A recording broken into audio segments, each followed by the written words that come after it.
Hello and welcome back for another timeless video. Today we're going to be playing this updated version of Red Prison. This is the first time we're playing this deck in the Force of Will era. So the main change that we've made is making sure to get 4 copies of Hexing Squelcher into the deck. This can help us combat Force of Will, Daze, and Force of Negation to help our spells resolve. It also taxes our opponent's targeted removal, and if we can get multiple in play, it really starts to add up quickly. This version of the deck is heavily based on being a prison deck, so we are playing 3 copies of Blood Moon and 4 copies of Magus of the Moon to shut down greedy mana bases.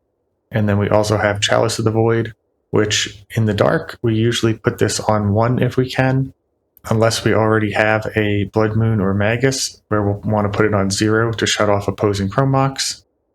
We have a single copy of Roiling Vortex for show and tell decks. Fable of the Mirror Breaker can help generate mana with the Shaman token, ramping out some of our more expensive cards.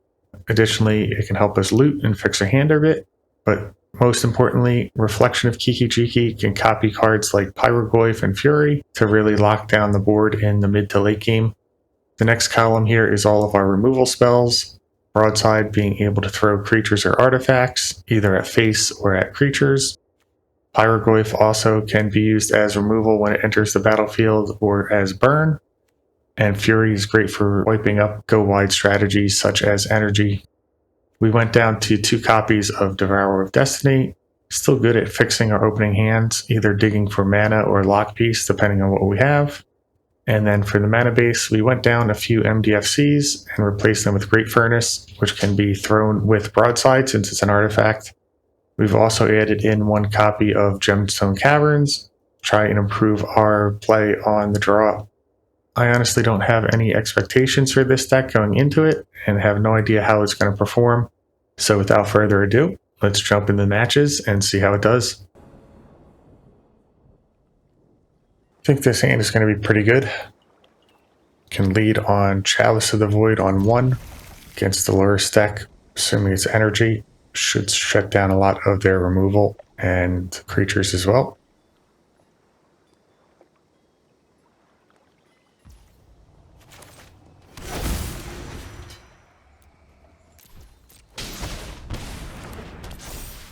Pass the turn. Yep, and our opponent concedes here. Don't blame them.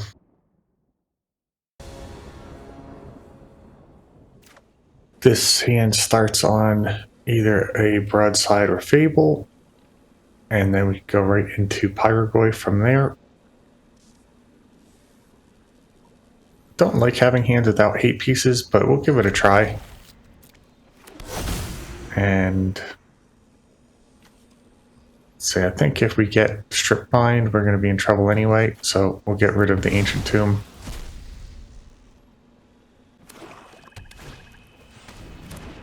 Gutter Bones, not really what I was expecting here. We'll get the Fable down early. Based on what we have in hand, we could use the extra treasure tokens if it survives. Yeah, it looks like a mono black deck. Based on what I've seen so far, I think should be a pretty good matchup for us. Get the Goyf down. Destroy the Gutter Bones. Pass the turn.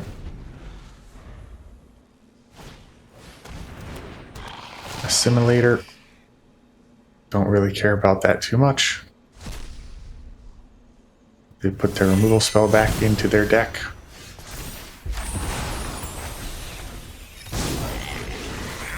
Here we have the option. We could use Fury. Don't think we really need the Broadside. Could also just Goyf again. Don't hate that. Or better yet, we can play out the Chromox. Imprint nothing. Play out Broadside. Attack in. Let's see, I have to click on Broadside first. Throw the Chromox at the Assimilator, and this grows the Goyf.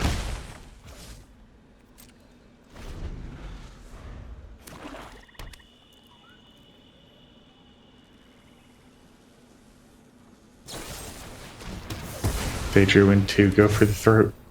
Also going to grow the Goyf. And then a knight. Not quite what our opponent is looking for here. So let's see if we play out the Fury. Can throw that with Broadside. Be 7 damage. Not quite lethal yet. So I think we'll just get the other Goyf down. Take out the knight. Go face.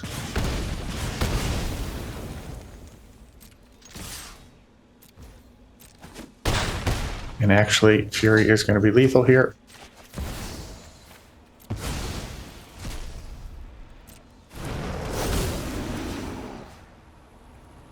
Target nothing. Then we can throw it at our opponent. Could have also thrown a Goyf here. Good game. Don't think our opponent was playing a timeless power level deck though.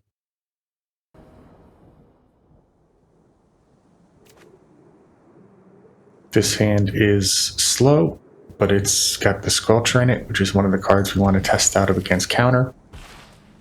No companion from our opponent. And it looks like we might be on a red Stompy Mirror. Yep, Bone Crusher Giant. So our hand is not going to be phenomenal here. I think we'll actually reset turn 1. Opponent has already expended some resources.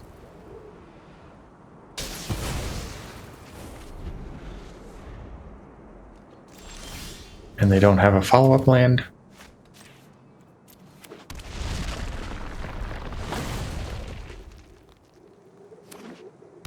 They find a strip mine of their own. Good thing we didn't play out the Ancient Tomb. Get the Furnace down. Alright, and here we can get Fable going. Loot through some of these weaker creatures. They're going to Fury. Probably want to wait until we play out more. As a red matchup, they're going to know that we have some good targets. Yep, and they just concede here. They've exhausted too many resources and haven't really progressed their board much. We're on the play here. Can play out a turn 1 Magus. Can't complain with that. And then what do we imprint to Chromox? Here, probably the Vortex.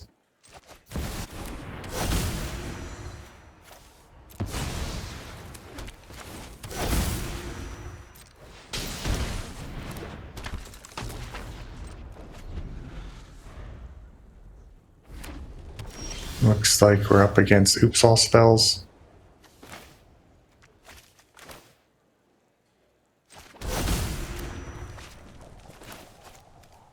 So we can either Eruption their land.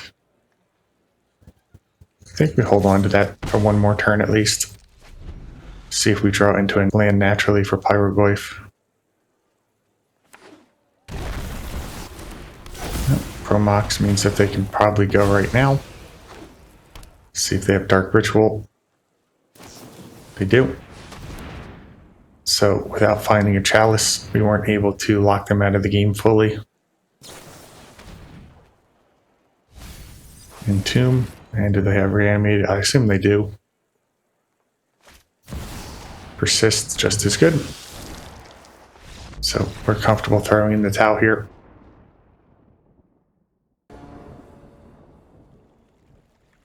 This hand is very slow. Really going to be turn 2 before we can do anything. I'll give it a try for science. Not always going to have a turn 1 play.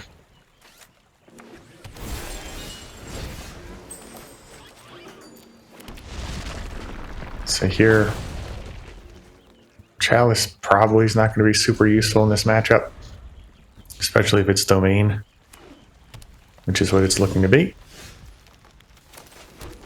So we'll just play out the Squelcher.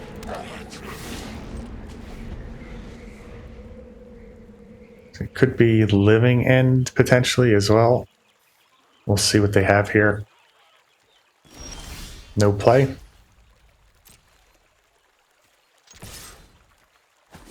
Don't think this one makes white mana, so We'll try and get our Blood Moon down. Could be an automatic win. Opponent doesn't float any mana. We'll play this on 0, turn off Chrome Mox. Now they're going to Solitude.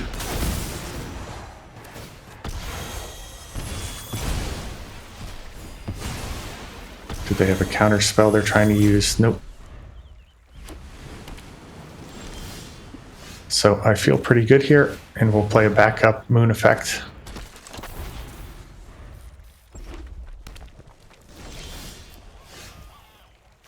And here, we'll just start getting Goyfs down. They do see each other when they come into play, so they do stack.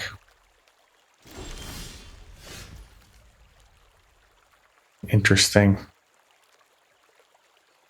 Still think we play out the Goyf.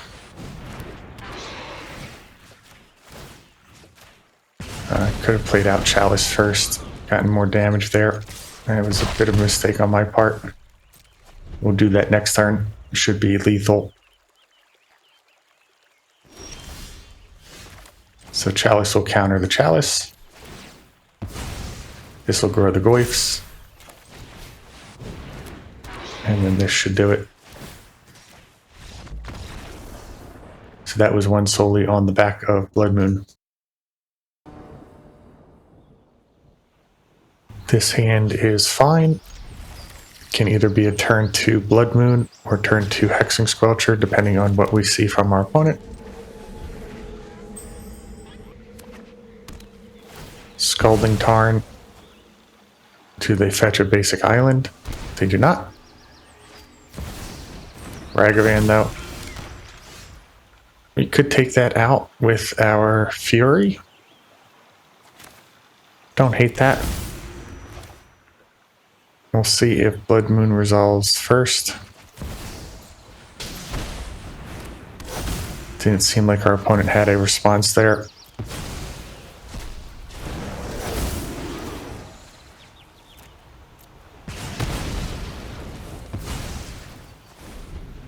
See if they have any basics in hand. Not yet. So we can play out the Chalice, and I actually think we do want to put this down on 1. Shut off things like Lightning Bolt, more Ragavans, cantrips, etc.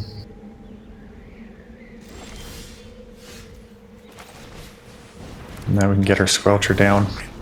Imagine our opponent's only going to take another draw step or 2 and then concede if they don't find an answer, especially if we find our 4th land for the Pyrogoyf. What are these right now? 2 3s only. There's the land. Don't want to do that. That would be a fatal mistake. So get the first Goyf down. 2 more damage. Ragavan will be countered.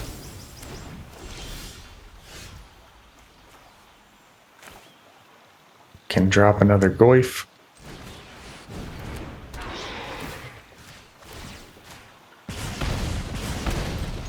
Hit for 4 more. We have lethal on board and might as well get the land down while it comes in without damaging us on the off chance our opponent finds an answer to what we're doing.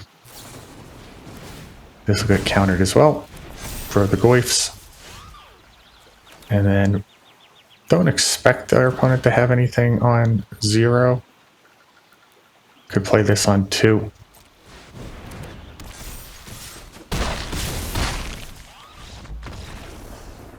And that'll do.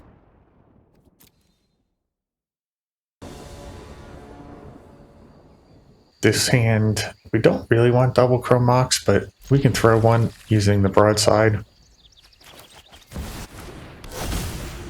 So we're going to imprint the Goyf since it's farthest away from being useful.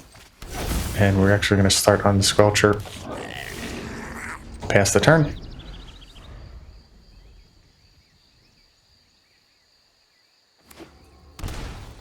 Opponent shocks in. Is it discard or removal? Looks like it's going to be scam. The first one will probably take the broadside. Goes for Chalice.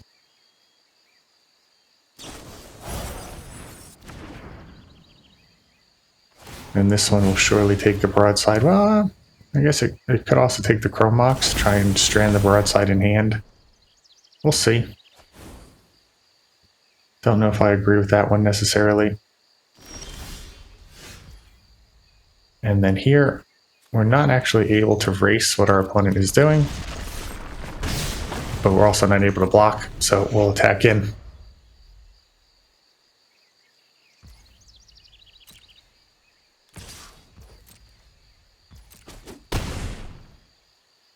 All tied up at 16 apiece.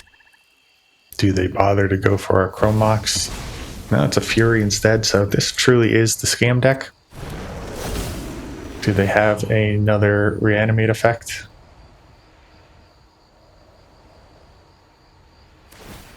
Seems like it. So this one we're just going to lose.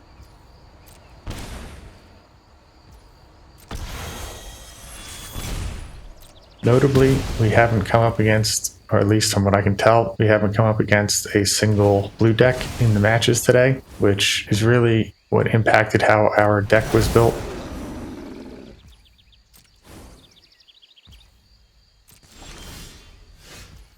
Broadside can't even take out any of these yet. Seems like they have another effect as well.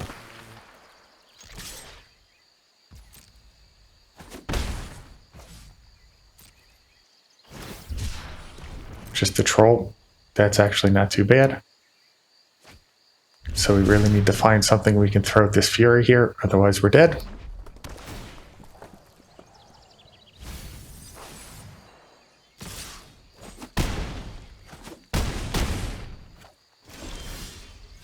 And we miss.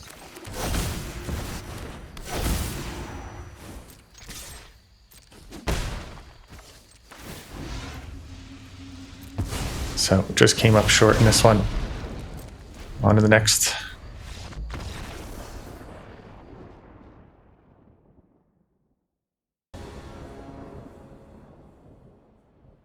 Let's see, this is a turn 1 Squelcher, turn 2 Broadside. It is a very painful hand. First, let's see if our Chrome Mox resolves. That was pretty fast. And then I do think that we're going to imprint probably the Goyf. Get the Squelcher down. Discard would really collapse our hand, especially if they take the Eruption. Misty Rainforest points towards Show and Tell. They get a Thundering Falls. We could get the Broadside down right away. I think we will do that before strip mining. We can hang the strip mine out there.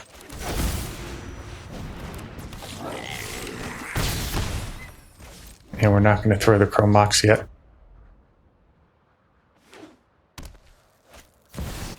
Well, Chrome Mox from our opponent means if they are Show and Tell, they can cast it right now. So we were punished for not strip mining. See what they put in here. Just an Atraxa. So we have one turn to find our Roiling Vortex. And none of this answers what we're doing. Next turn, the Hamlet could turn off our strip mine, but by then it'll be too late. Fable is not going to do it.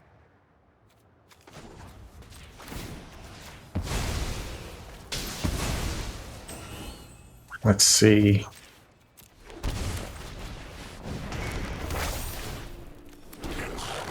Can attack pass due to the menace.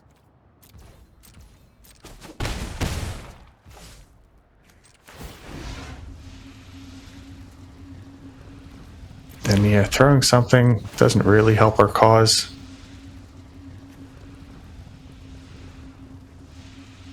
I don't don't think there's anything we can do here to win at this point. We're just too far behind. Our opponent got out in front of us. We didn't have any 8 pieces.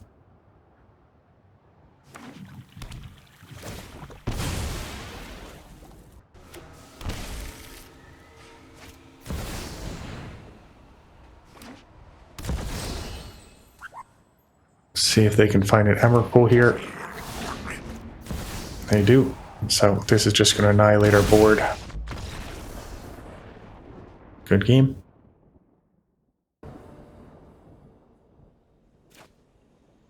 This hand is a bit slow at getting Chalice of the Void down.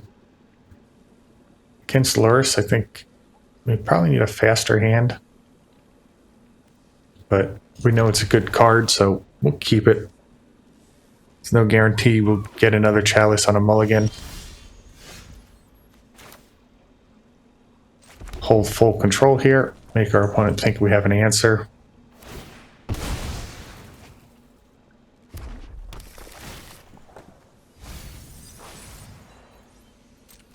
Pass the turn.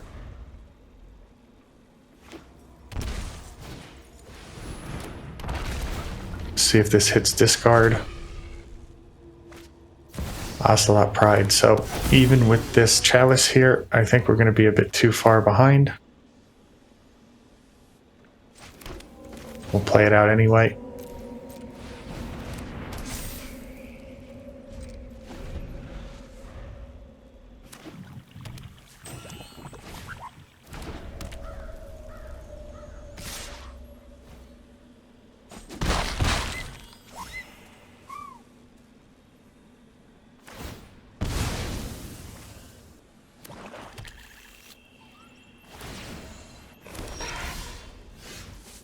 All right, here we can use one of the Goyfs. It's going to be painful.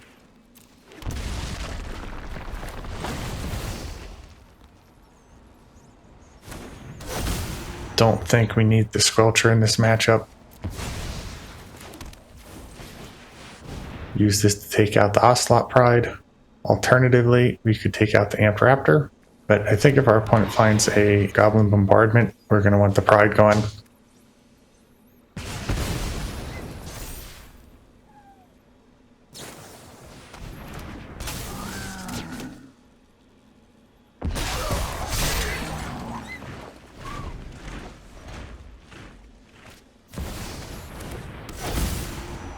Johnny, gonna have to take him out with the other Pyrogoyf.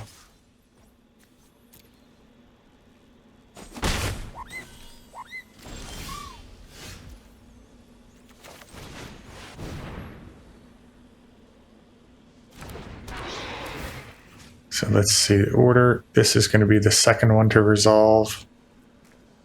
We do have card draw, so maybe we get rid of the Bowmaster.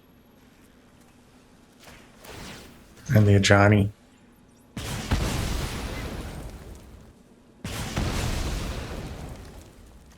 No good attack here.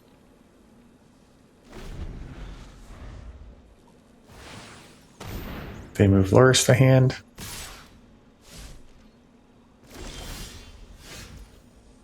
Strip Mine can take them off Lurrus if they don't draw into another land. And we'll go for white.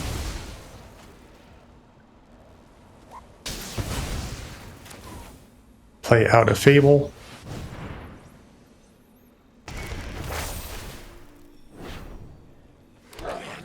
Pass the turn.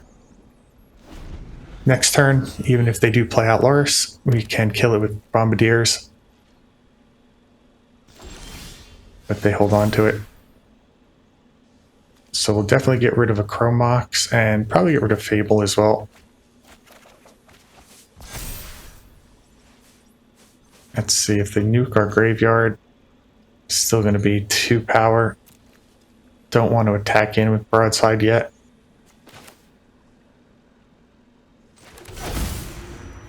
Don't have a good attack with the Shaman token. I think we just play out. So I don't really want to play out the Broadside this early, but I don't think we have a choice.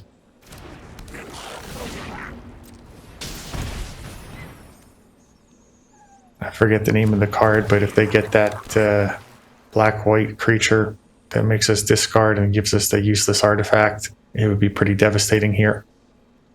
Does make it susceptible to a goblin bombardment, but we're going to be in trouble to that anyway.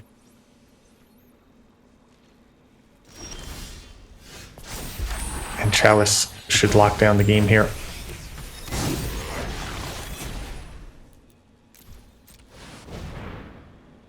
Means Lurrus will be the only card they can play out moving forward.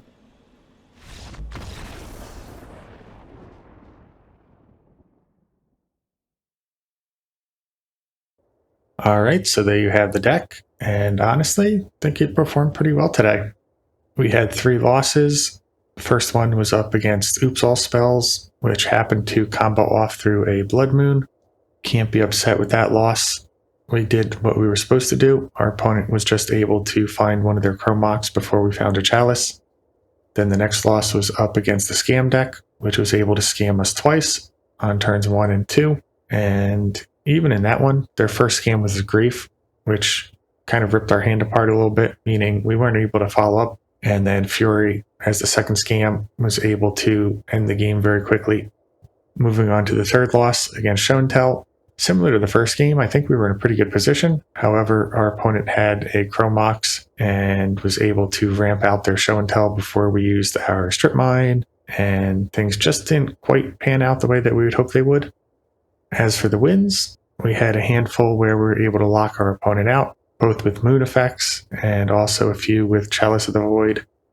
When it comes to the Hexing Squelcher that we brought in, I don't think it was tremendously useful in the matches today. I know the Show and Tell deck was playing at least Force of Will that we saw them flip off Atraxa, but outside of that, we didn't really come up against many blue decks. So it's hard to say how useful it is. I can guarantee if you shaved all 4 of them from the deck, you would play exclusively blue decks, which would counter everything that you're trying to do.